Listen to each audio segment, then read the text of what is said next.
যদিও দেশে লোকসভা নির্বাচনের প্রক্রিয়া চলছে, কিন্তু আমাদের আজকের আলোচনা সম্পূর্ণ এই নির্বাচন সংক্রান্ত বিষয়ের বাইরে। এই মাসটা মে মাস,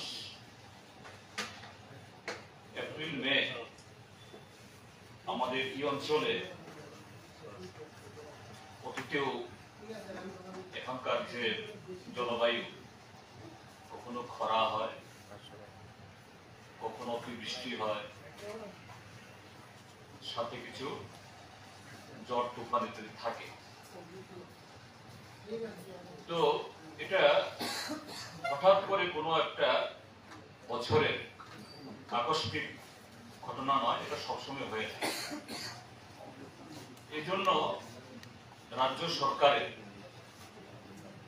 জনজীবনের যে এই জাতীয় নানা ধরনের সমস্যা হতে পারে, এটাকে মাথায় রেখে আগাম প্রস্তুতি সরকারের সবসময় থাকে। কিভাবে খরা হলে পরে পানীয় জলের বন্দোবস্ত করা, অতিবৃষ্টি হলে পরে সেখানে উদ্ভূত পরিস্থিতি মোকাবেলার জন্য কি ধরনের প্রস্তুতি গ্রহণ করা যায় তার জন্য আগাম সেভাবে ব্যবস্থা নেওয়া। ঝড় তুফান হলে পরে বিদ্যুতের কিছু ক্ষতি সবসময় হয়ে থাকে, তার জন্য র্যাপিড টাস্কফোর্স ইত্যাদির মাধ্যমে দ্রুত জনজীবন স্বাভাবিক করা পরিস্থিতি। আর এই সময়তে কাজ খাদ্যের এই খরাতে থাকার কারণে অন্য কাজ কম থাকে, সরকারের তরফ থেকে অতিরিক্ত ব্যবস্থা সেখানে করতে হয়। কিন্তু অত্যন্ত উদ্বেগের সাথে লক্ষ্য আমরা করছি, আজকে আমাদের পার্টির রাজ্য সম্পাদক মন্ডলীর সভা গেছে সকালবেলা। আমরা এই বিগত কয়েকদিনে, কয়েক সপ্তাহে সারা ত্রিপুরা রাজ্যের মধ্যে এই উদ্ভূত পরিস্থিতি নিয়ে আমরা পর্যালোচনা করেছি। এটা দেখে অত্যন্ত উদ্বেগের সাথে লক্ষ্য করেছি আমরা যে সামান্য ঝড় বৃষ্টি, সেরকম তুফান ইত্যাদি কিছুই হয়নি। এবার অন্য সময়তে কাল বৈশাখীতে যেরকম ভাবে তাণ্ডব হয়, সে তাণ্ডব বলতে কিছুই হয়। কিন্তু কোন কোন এলাকাতে যেখানে এরকম কিছু হয়েছে, বিদ্যুৎ চলে গেছে 2 দিন, 3 দিন, 4 দিন, 5 দিন, 6 দিন অবধি প্রশাসনের কোন ধরনের সাক্ষাৎ নেই, তার কোন চেহারা দেখা যাচ্ছে না। এতে শুধু বিদ্যুতের সমস্যা না, পানীয় জলের সমস্যা, সেচের প্রবলেম, হাসপাতালে রোগীদের দুর্দশা, একটা বহুমুখী সংকট যে এখনো রাজ্যের বিভিন্ন প্রান্তে চলছে। সরকারের কোন ধরনের কোন ভূমিকাই নেই। 2 হলো কাজ খাদ্যের অভাব। গত 4.5 মাস 5 মাস ধরে রাজ্যের বিভিন্ন ব্লকে কোনো কাজ নেই, বিশেষ করে এডিস এলাকাগুলোতে, ছামনু ব্লক, এদিকে লংথরাইবেলির গঙ্গানগর ব্লক, কন্যাছড়া রাইমাবেলি ব্লক, বৈশ্যবাড়ি ব্লক, ওদিকে দশদা, জম্পুই হিলস, দামছড়া এবং দক্ষিণ ত্রিপুরাতেও যেসব জায়গাতে রাবার বাগান ইত্যাদি কম রিজার্ভ ফরেস্টের কারণে, সেসব জায়গাতে যে প্রচন্ড অভাব তৈরি হয়েছে, সরকার নির্বিকার। গত 4-5 মাস ধরে শুধু কাজ নেই তা না, এর আগে যে কাজ হয়েছে কোন কোন ব্লকে তার মজুরি এখনো প্রদান করা হয়। তার সাথে হলো যে এই পেট্রোল, ডিজেল, গ্যাস, পেট্রোল এবং ডিজেল বাইরে থেকে আসে ঠিক আছে, এতে না হয় একটা অপ্রতুলতা থাকবে, কিন্তু তার জন্য সরকারের তো আগাম ব্যবস্থা থাকবে। দেশে এখন এই ডাবল ইঞ্জিনের সরকার, ত্রিপুরার যে ট্রিপল ইঞ্জিনের সরকার, এই আগরতলা শহরেই যে ডিজেল পেট্রোলের জন্য 1.5-2 কিলোমিটারের বেশি লম্বা লাইন হচ্ছে, পুলিশকে শৃঙ্খলা রক্ষা করার জন্য লাঠিচার্জ করতে হচ্ছে। এরকম পরিস্থিতি যে সেরকম প্রাকৃতিক দুর্যোগ তো এবছর হয়নি। যদি সেরকম হতো বোঝা যেত যে না, এটা সামলাতে পারছে না, কিন্তু কিছুই হয়নি। তারপরও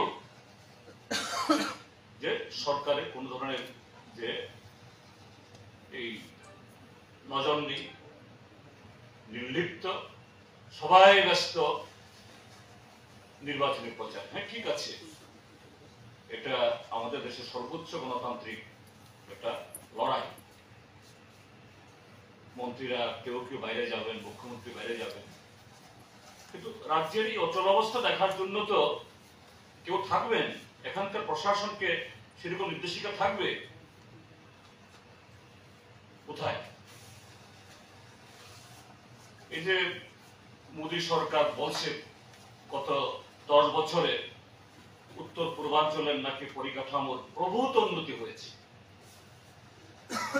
হীরা, হাইওয়ে, ইন্টারনেট, রেলওয়ে ইত্যাদিতে নাকি একেবারে উন্নত দেশের মানে পর্যায়ে নিয়ে গেছে। সামান্য বৃষ্টি, সামান্য ধস, এতে রেল আসছে না, হাইওয়ে বন্ধ হয়ে যাচ্ছে। তো এগুলি যে ত্রিপুরাজ্যের জনজীবন বা জনগণের প্রতি তাদের যে দায়বদ্ধতাহীনতা, নির্লিপ্ততা, তারই নিদর্শন।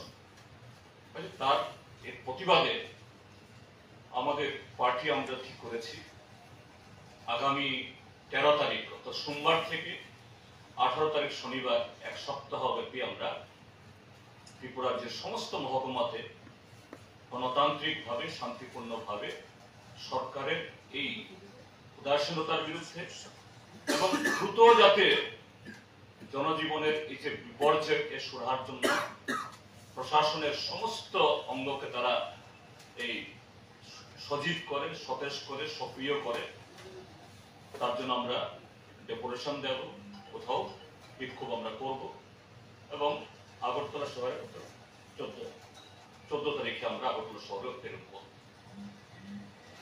এর সাথে আমরা দাবি জানাচ্ছি যে আজ শহরে এবং গ্রামে রেগা এবং 12 উভয়ের কাজ দিতে হবে এবং সমস্ত বকেয়া মিটিয়ে দিতে হবে। তার সাথে হলো আরেকটা ঘটনা যে আমাদের রাজ্যের কিছু এলাকা আছে ম্যালেরিয়া প্রবণ। এটা হঠাৎ করে এই সরকার আসার পরে হয়েছে, কথা বলবো না আমি, পকেট আছে এই জায়গাতে। তো ইতিমধ্যে মিডিয়াতে রিপোর্ট এসছে গোবিন্দবাড়িতে একজন এই ম্যালেরিয়া আক্রান্ত হয়ে বিনা চিকিৎসায় মারা গেছেন এবং এখন বহু পাড়াতে এরকম ম্যালেরিয়া আস্তে আস্তে ছড়াচ্ছে। এক্ষুনি ব্যাপক প্রাদুর্ভাব হয়েছে, কথা বলবো না, কিন্তু আমাদের বক্তব্য এই জায়গাতে সরকার দ্রুত বর্ষা নামার আগেই যদি এরকম হয়, ম্যালেরিয়ার মৃত্যু শুরু হয়ে যায়, কাজ খাদ্যের অভাব তৈরি হয়ে যায়, রাস্তাঘাট অচল হয়ে যায়, যখন বর্ষা নামবে তখন কি হবে? কাজে সরকারের এই ক্ষেত্রে তাদের টনক নড়ুক,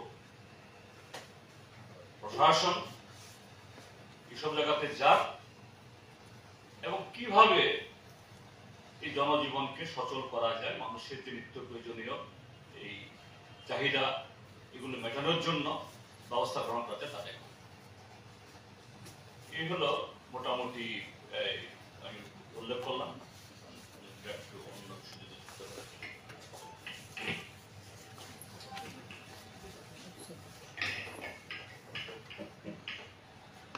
যদি লক্ষ্য করা যাচ্ছে মহিলাদের উপর নির্যাতনটা বেড়ে গেছে।